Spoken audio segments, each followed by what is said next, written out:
কে জানি কি বলছিল আমার মাকে, তোমার এই ছেলেটা তোমার কিছু করতে পারবে না। আমি তাদের উদ্দেশ্যে একটা কথা বলতে চাই, আমি যে জায়গায় আছি সম্পূর্ণ আমার বাবার জন্য, আর বাবাকে মন থেকে স্যালুট।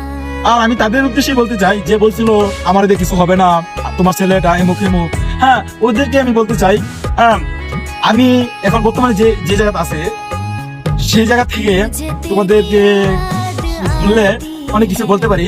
আমি কিছু বলবো না, কিন্তু সময় বুঝিয়ে দেব তোমাদের কথার জবাব। আর আমার মার সামনে আমাকে নিয়ে যা সমালোচনা করছো, ভালোই করছো, সমস্যা নাই। এই সমালোচনার কারণে আজকে আমি অলরেডি সবকিছু বুঝতে পারছি বা সাকসেসের পথে আলহামদুলিল্লাহ।